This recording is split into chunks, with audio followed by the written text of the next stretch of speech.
This week we'll talk about Parsha Miketz.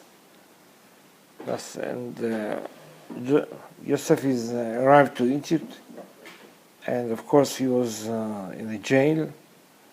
And then the Parsha says, "Vayim miketz shnatayim yamim uPar'o cholem chalom cholem ve'ino omed al hayor." And after 2 years, Pharaoh is dreaming a dream, and he's standing on the river. The river called Yor.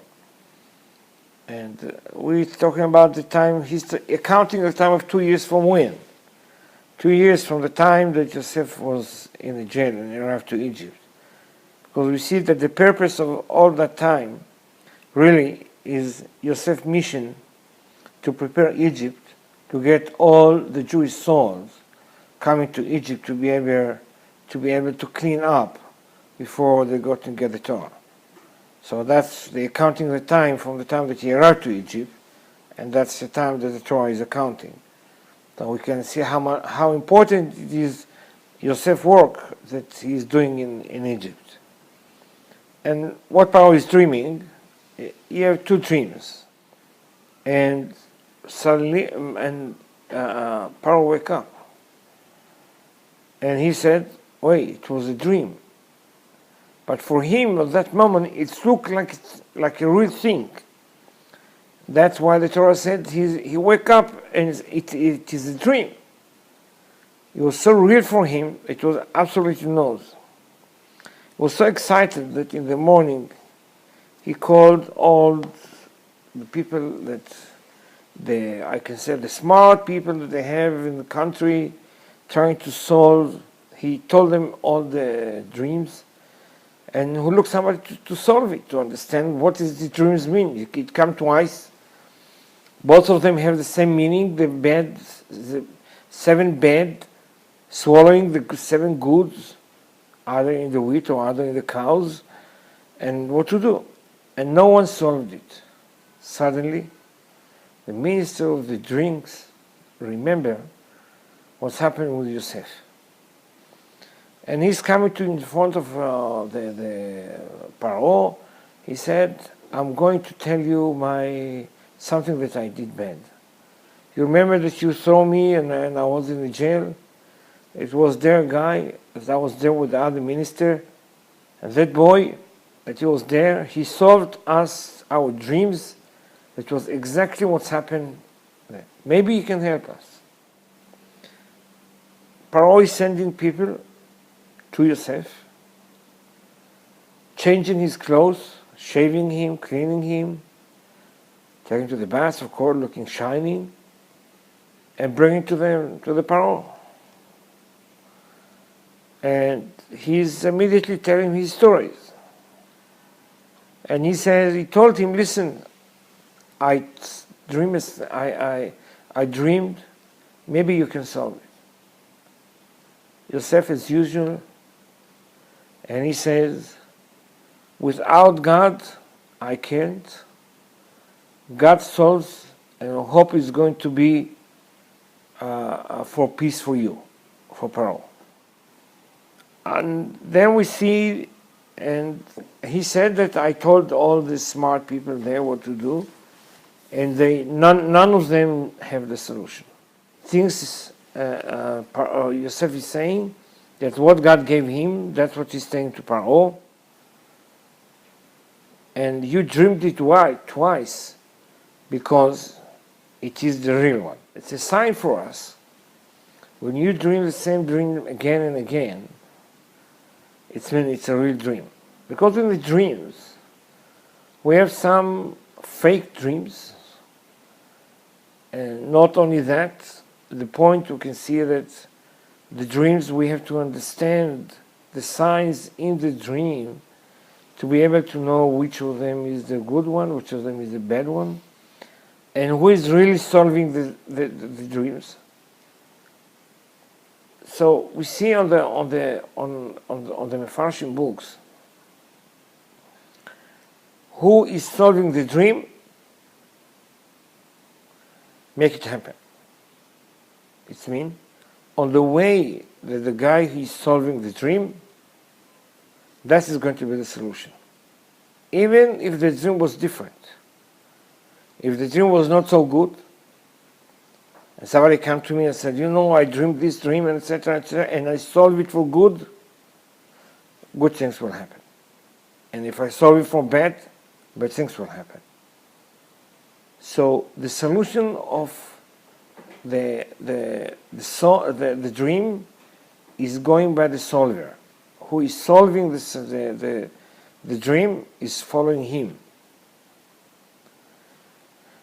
That we see. That's the reason always we're saying in the halakha of dreams, if you dream, don't tell anyone. Or tell to your good friends. They solve it for you for good. Sometimes the dreams are bad. And it's a sign for us. And we have to be careful and to see, like, to make atavat halom.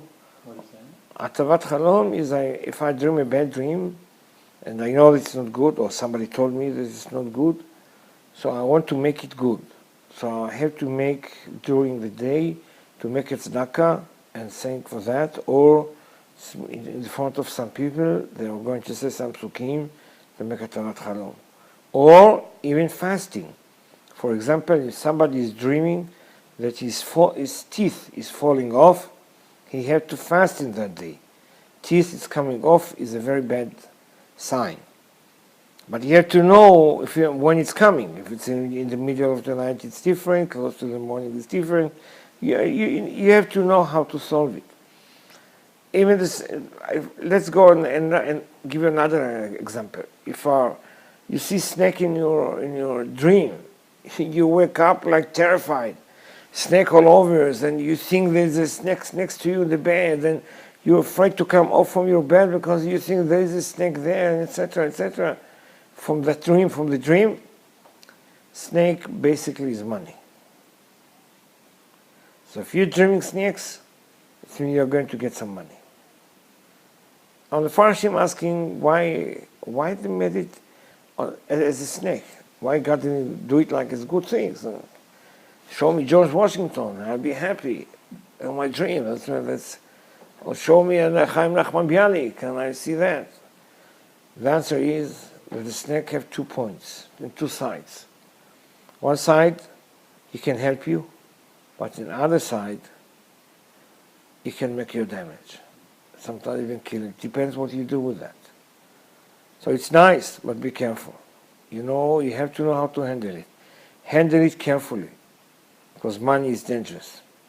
It can make you healthy, at the same time it can kill you. So that's, I can say, kind of image that you have from the snakes. So people see snakes, sometimes they're terrified. Don't worry, you're going to get some money. Just be careful what you're doing with that, but that's where we are.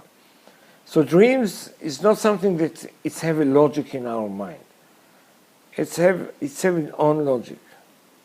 Then Farshim asking, what's the purposes of the dream? Why we dream dreams? We have there is, and we have 2 solutions, 2 answers for that. One answer is, if I dream too many dreams that have no meaning, it means that I didn't make a Kriyat Shema at night. Why? Because when we are going to sleep, our soul is leaving our body, as going upstairs to the heaven to sign the daily report. What I did to him. Oh my God. What I did to my soul. And he is going to sign as a witness. And he is going to put the HD DVDs video exactly with the 3D, with the all voice acoustic inside. Not only that, my meanings is there too. So your actions and your thoughts? Yes. My meanings is there too. It's my meaning is open there. Everybody can see my meaning. What I meant, what I did, that and that and that. So everything is there. But we don't see it in our regular DVD videos. But there is, everything is there. On the way from our soul to heaven to make it this, like I said, to the Beit Din, to sign on this report, there is no vacuum. There's no vacuum? There's no vacuum. It means good things and bad things there. But the soul is very holy. So the bad sides want to stick to him to be able to observe some kedusha, some holiness from the soul. That's the reason we say Kriyat Shema when we go to sleep. The Shema. The Shema. We protect the soul to go up and down, that no one bother him. But He still has to give the report. still, there's no question. The question is, does the negative side attach to Yes, it or not? yes. But when I say Shema, I'm protecting the soul. We move up, no one can come close to the soul. What happens if you don't say the Shema with Kavanah? It doesn't matter as long as you say it and Just to say it. just to say it and be concentrate. All three parts. Yes. But in the meantime, the body is unprotected. And we want to protect the body.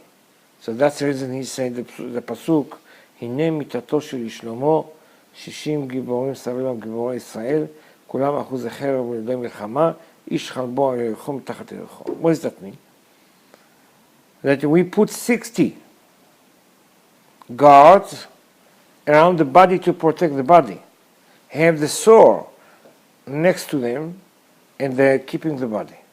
Why not let the others come into the body? Because the soul left.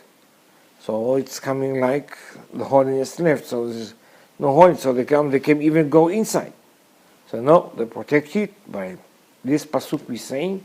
We put 60 guards to protect the body, that no one to protect him, to bother him or enter him. That's the case. We see the people going to sleep better. Sometimes they're going to sleep and they don't sleep.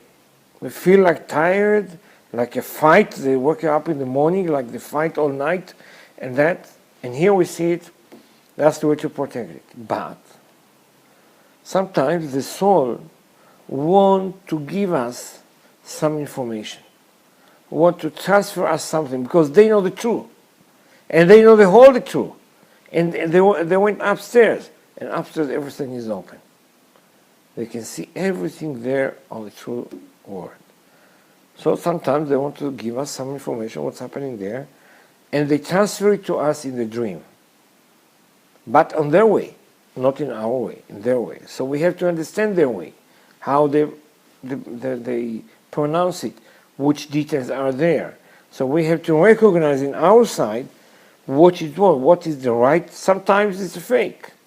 Sometimes they just, not the soul, but the others make some noises and we think we see something, but actually it's not. There's nothing there.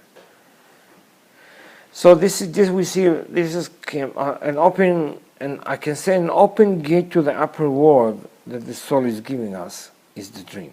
Are all dreams from somewhere up? Always? It comes from some source above us? Whether good source or not good source? If they're real.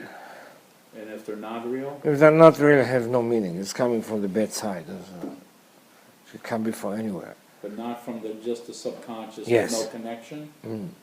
It can or cannot? No, they cannot. So for us, we have to be careful how we solve it and what we say and how we do and etc., etc. I think our time is ended. Bezrat Hashem, we'll see you next week on the next Parsha. Shabbat Shalom.